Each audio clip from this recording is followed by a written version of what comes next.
Hey, hello. My name is Boris Mejias in the role of Monica DeBea. And I'm Sarah Conway in the role of Evelyn Kates. And the reason that we are saying in the role of is because this is going to be storytelling. We are going to tell you the story of a developer who comes and seek help from a DBA who knows a lot about databases, and together combining their knowledge, they are going to be able to provide data integrity through data modeling. As you can imagine, if you're an application developer or a DBA or anyone in between, even if you're just interested, you can definitely benefit from this talk. And we promise that no animals were damaged during this story. Hey, hello, and thank you for joining us in this storytelling. I'm a solutions architect at EDB, and I'm here together with Sarah Conway. And I'm a DevRel at DataBNA. And we're going to tell you a story that is being supported by the fantastic illustration of Scarlett Ricks. And this is going to be the setup to investigate how people collaborate, actually. And one of the things that's for me, it makes this presentation kind of very interesting is that I was listening to a podcast recently targeting developers, and there was somebody saying, well, I know that this is going to be very unpopular, but I think databases are cool, which kind of surprised me because apparently within the IT world, we are kind of considered boring and too static. So therefore, we believe that this kind of stories is also going to help people to see that development is not just the application part, but it's also integrating the stuff together with the database. What do you think, Sarah? I think it's something that I've seen quite often, which is why in this story, we're going to be starting out with Evelyn, who believes that everything can be done accurately and reliably at the database level. Or sorry, forgive me, at the application level, not the database level.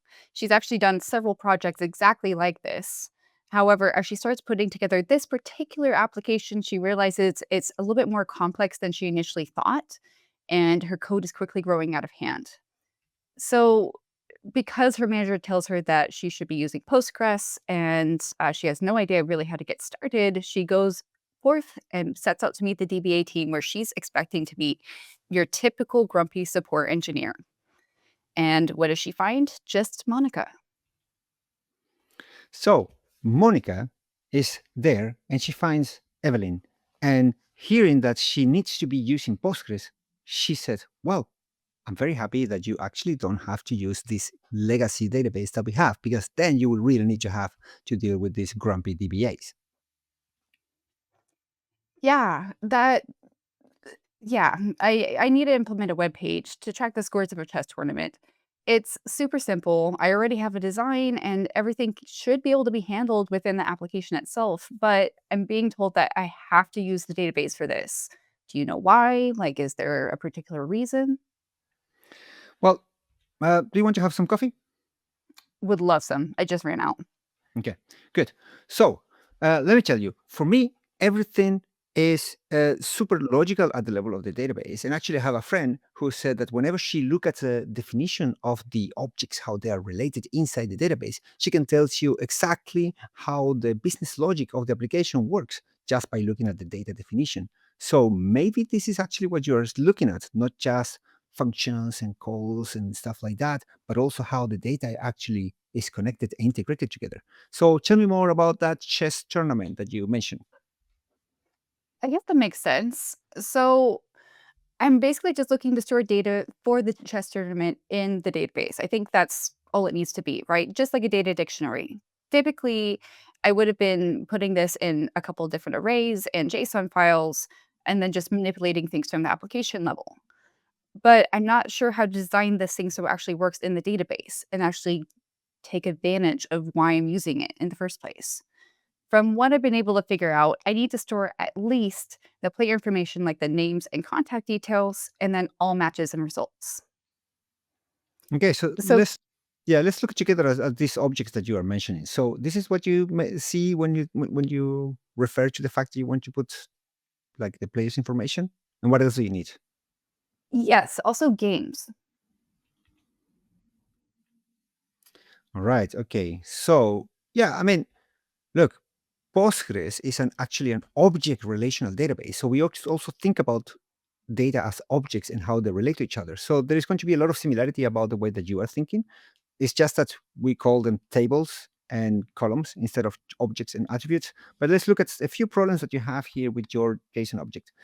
And it's not because it's JSON, but it's just because there is no guarantee here in this game that those, by the way, I really love the players that you put here as an example when you're building your first proof of concept.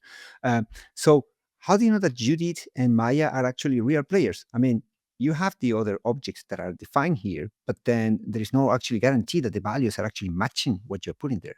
So what about the unicity of the players? What about if they have duplicate names and everything? I see a few problems there. I could technically just add on some unique IDs, just code is right in that. I like that. Unique ID. So let's go to the board. Don't forget your coffee. So I making drawings to understand things because when we put them visually, it's going to be easier to understand. So let's look at this first object, a chess player. A chess player, as you say, we can have a unique ID. Let's call it a primary. And it can be just an integer to identify it. So every time that we talk about that integer, we're talking about this chess player, which actually has a name. And that name kind of have to be unique. So there is something called a constraint in a database, which is kind of like a negative name because a constraint sounds like it's something limiting you, like it's not giving you the freedom that you need, which is what the promise of a JSON object, for instance. However, the thing is not really something to limit you, but it's actually to guarantee that a certain property of your data is going to be respected. No matter how much you try to put bad data on it, this is going to be respected. So let's call it a guarantee. And we're going to say that a name have to be unique. How do you feel about That's pretty handy. I like yeah? that. Yeah, because otherwise you need to do the checks at the application level. Now, in this case, we check the integrity at the database level.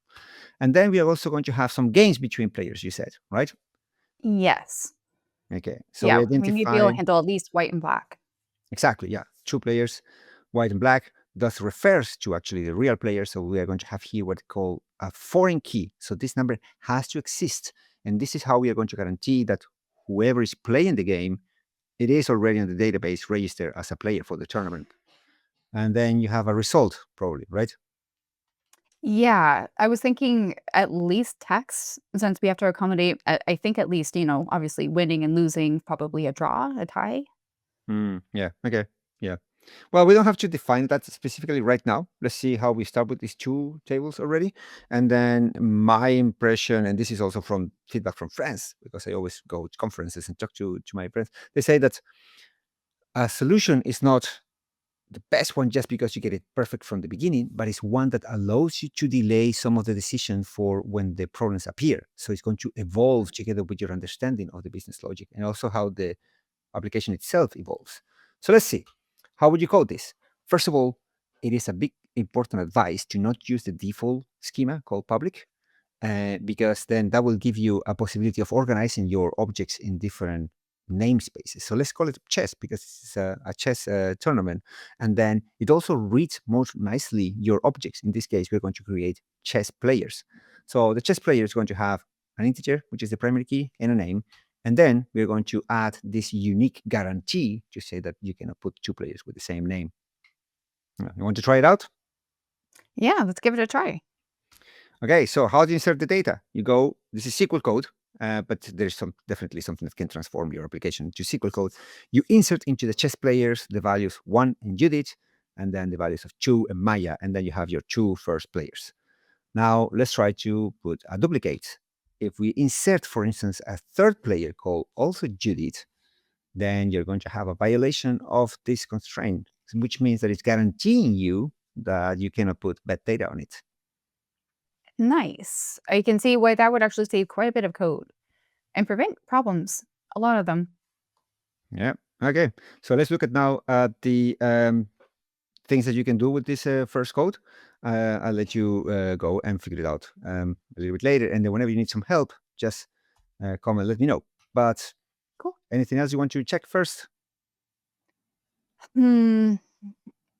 I think the next thing would have to be defining the results, right? So we have to figure out, is that gonna be text or integer, or what's the best way to handle that? Oh yeah, that on the table, of course. So we do have the again, it reads naturally in the same schema. Chess, we have chess games, and then we're going to Mhm. have a primary key to identify it, a timestamp with the time zone, so that we know maybe if you have the tournament in different places, and then the foreign keys here. It says this white number is going to reference a chess player, its ID, and the black player is also going to reference in another player over there, and then you get the result. And like this is going to allow you to uh, score your games. Okay, at this moment, Evelyn went to have some fun with the code and started to see that she needed to just insert some of the data, and with that she will be sure that the data will be guaranteed to have some certain rules of integrity. But after some tested, she realized that she had some issues, some problems, and also that she had some new requests coming from the people who requested her to work on the chess tournament. Yep. So she came to talk to Monica and says, I have a problem and I have a request. So Monica said, before we go to the request, let's see the problem. And before we see the problem, let's have some coffee. Once the coffee was ready, they investigated the problem. So, Evelyn, what is the problem? So I tried inserting the same name, but in all lowercase. And guess what? I can actually find that the duplicate names are now fine in this case. Why isn't that constraint Oh, working anymore? oh, that's true, because we just say unique in terms of a value of a text, which means that we don't actually verify the lower cases. It's not case insensitive. Hmm. Ah, Well, there are two ways of fixing this. One would be to use a different data type, which is called case insensitive text, but then we needed to have a function. But there is another way of fixing this. Okay, anything else that you would like to fix here in this particular I part? I think just the request, unless we Yeah. should wait on that. No. Okay, let's see. So, because I was thinking that I let you put the numbers explicitly, so you need to know which one is the number one, two, and three. Whereas in this system, you have the possibility of actually saying that you want to have the numbers automatically generated by the system. This is called a serial. Yeah, and like that, you don't need to put the name yourself. You just say insert a new player, and it's going to get its own identifier. That is not something I normally would work with. Okay, Definitely good. would be nice. Okay. Cool. So instead of having this constraint that we had before, we cannot actually say a constraint with a function like lower, because it's just going to put everything in lowercase. We can create a unique index, and that unique index is going to be built using a function, and that function is going to be lower the value of the name. And we are going to say that that index have to have unique values. So we are adding the unique guarantee into the index, which uses a function. So as you can see here, we say create index, create unique index, sorry, unique player name on chess players, and we say lower than the name. And this is going to guarantee that you cannot add Judith with lower cases. You want to try? Yeah, let's give it a try. Okay, first of all, the insert doesn't require the numbers anymore. So we wipe out the data and we start all over again because we're just at the beginning of the phase of the development. And then you can see we just add values Judith, Maya, and now we're going to try to add Judith with lowercase, and we get an error. You see, again, Nice. violates a unique constraint saying that the lower name it already exists. Okay. Okay. Nice. Cool. We fix your problem. Now you said that you had a new request. What is it? Yes. So they added some rules that the score has to be only white, black, or draw. Apparently, they were having some issues with mistaken names and similar Mm. things like that, just mistakes, spelling errors. So they want to have some way to verify that that is actually what it's supposed to be, right? And then besides that, they did also establish another rule that players can't play against each other more than once. And if they play a second game between them, they have to switch colors. Mm. Okay. So you know already the type of scores that you want to have, and you also want to restrict the amount of games that two players can play. Okay. All right, let's go to the whiteboard. This is what I like. I really like whiteboards. Okay, so there is a way of defining data types in Postgres, so you can create your own type, which is called an enum, and then you list the possible values that you can have. Like that, nobody can put a misspelling of the word black, or put it sometimes in lower cases and um, upper cases, or inventing results like putting rock, paper, scissors in a game of chess. So to avoid having all the code, you can define your type. You say, my score is going to be an enum type, and it can be only white, black, and draw. And then when you define your object again, or your table, what we're going to say is that the result is not text anymore or an integer, but it's a score. And actually stored this very, very efficiently in a 4-byte integer, actually, which refers to the position that they have on the enum type. So what do you think about that? Pretty nifty. I think that makes sense. Okay. And what was the other request? I forgot. It gets too much into data types sometimes. No worries. So players can only play against each other just once when they're the same color, but they can switch colors and then Right. play once again. Okay, so that means actually that the combination of white and black have to be unique, which means that, again, we are back to the unique constraint or unique guarantees. So we can create one that says that in this data that is going to be stored in this table, there can be only one repetition of white and black. And like that, you cannot play more than one game between the same players in the same roles. Okay, let's look at the code. So first of all, let's create the type. So we say create type score as an enum, and then we put black, white, and draw. And because in transactions we do have like commit and aborted, and sometimes we also have still running transactions, so it's still not resolved. I guess that in a game you would like to have a game that is unfinished yet, which can still happen. Yeah. So I'm going to give you that for free. And then we have our column result that now becomes a score. And then we are going to add this constraint, which is very simple. You see, you just say limit the games to be a unique combination between the white and the black. Yeah. Okay, that makes sense. Yeah. Let's test it. So here we have two inserts of games. So we're inserting the timestamp. We don't need to insert the identifier because it comes from the application itself. We are going to say who is the white player, in this case, number 1. Number 2 is going to be the black player. So we have Judith against Maya, and they are playing on the 13th of March of 2025. And the result is a draw. And this is going to validate actually that is a draw. If that would have been a draw with a capital case, for instance, would have complained that this value doesn't belong to the type. Okay, so we are good with one game. Now let's add another game, and we are again trying to play Judith versus Maya in the same combination. And now white wins. But now it's not complaining about who wins or not. It's complaining that this combination, Judith playing white against Maya playing black, already exists. So you actually put the business logic in a single constraint with a DDL, just like that. And now you don't need to write Nice. all this logic on the application code. And that saves me a lot of code. Good. Excellent. Happy for that. Another coffee? Yes, definitely. Okay. So after we have tested the fact that you cannot add 2, let's see what happens if we add the other way. The same players, but now playing Maya playing black against Judith playing white. And in this case, it is accepted because it's the same players, but it's a different combination of colors. All good. Okay, All right. cool. Perfect. I'll let you play a little bit with the application now. So Evelyn went there. She had the application working pretty fine. She did the small demo to the people who requested her to have the tournaments registered here. The problem was now that it became a little bit too interesting for other players, saying like, hey, I also have my tournaments. I also want to score them in this database because I want to track everything. Until now, we just have everything in a spreadsheet. So Evelyn, you have more work, they said.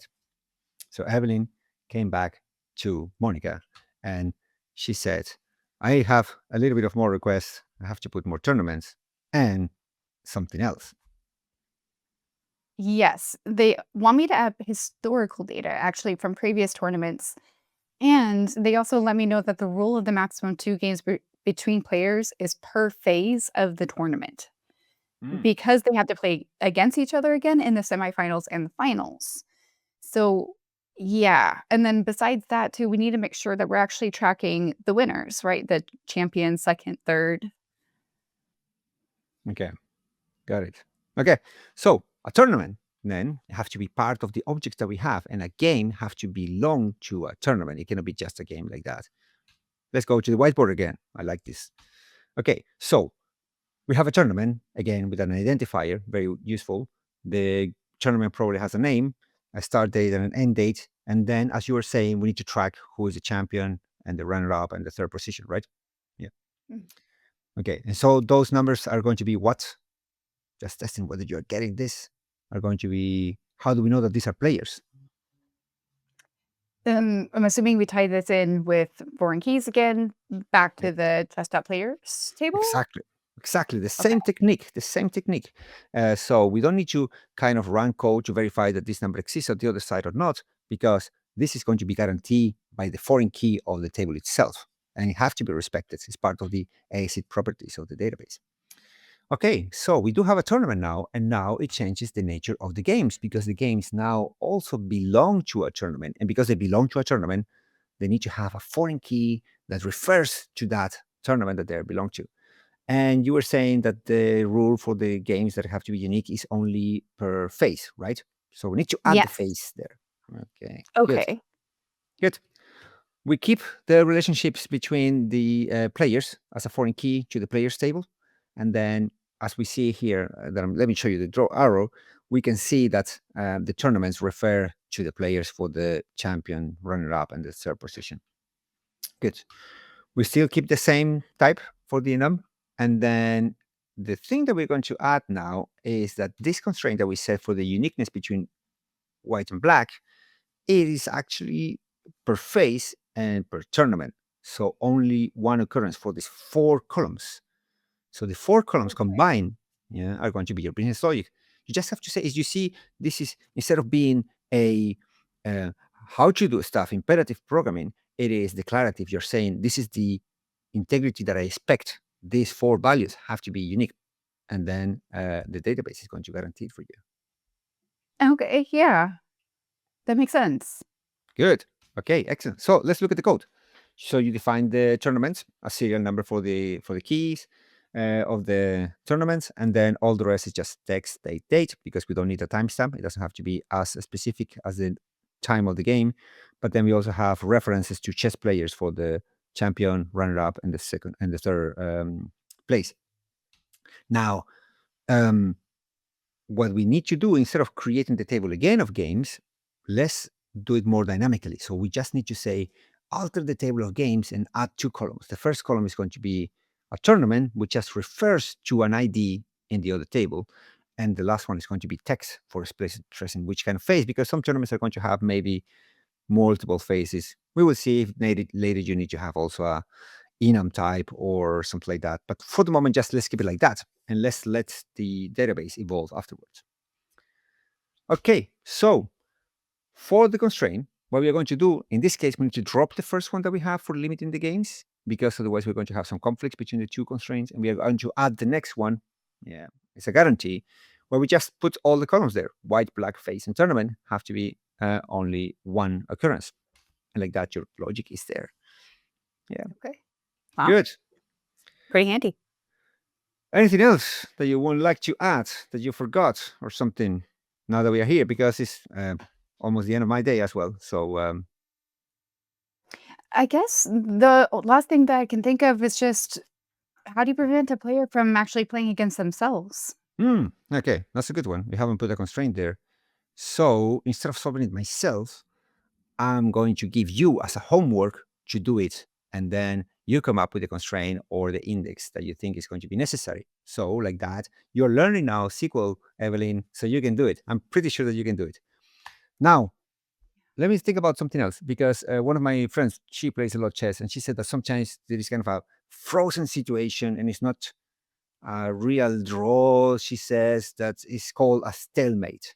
So why don't we add this extra value so we can see that the type actually can also be a little bit dynamic, in the sense that we can add things. Unfortunately, we cannot remove things from this type. There are some limitations. But as soon as we discover that there are possible values, we can add some stuff. So there is something called a stalemate in chess that we can just add it to the system. All right. So I'm thinking we have done a lot of integrity, we have done dynamic evolution. Why don't we just put all the computation also for your tournament to define who is the winner, who is the runner up, and everything, and how to count the points for the games if they receive either 1 point or 0 point or 3 points. And we can have a view, maybe, or a materialized view, or a function, or a stored procedure so that everything is computed into one single query. Do you want to do that, Evelyn? Weren't you just saying you're almost at the end of your day? That kind of sounds like a lot. Um, I technically already have logic for this. Mhm. So the main part that I was struggling with was just guaranteeing the integrity of the results and just preventing any kind of mistakes, especially the application receives input. But in terms of actually figuring out all of that, I can do it in just a few if statements, just a couple lines of code. So if it's not, if it, unless it's going to simplify things more, I think we could just handle that directly in the application itself. Well, if you're sure about that, I think that's yes, okay. We can keep it on the data integrity on the database, and you figure out how to do all the other calculations that I guess are much easier in the application level. Fine. Okay, fine. Okay, good. All right. I think that we have a nice data integrity anyway in the data model. And if I look at the tables that we have created or the objects, and I see the relationship between the objects and how we guarantee some properties of the attributes of the object, I think I can, without looking at your code, understand a lot from your application just by looking at the data model design. I think this has been a nice experience. I'm super happy with it. Yeah, I learned a lot more than I thought, and I definitely am feeling a lot more open to using databases now and understanding that they can actually save me a lot of time and risk and code.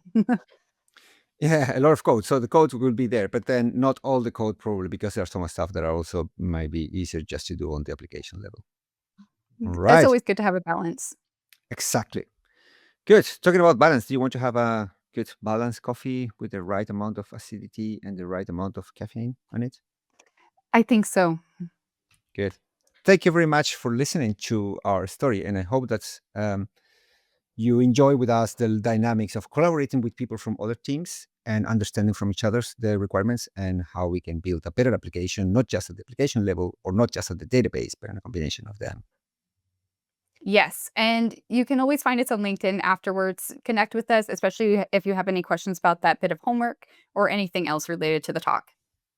Yeah. Thank you very much. Thank you. Bye.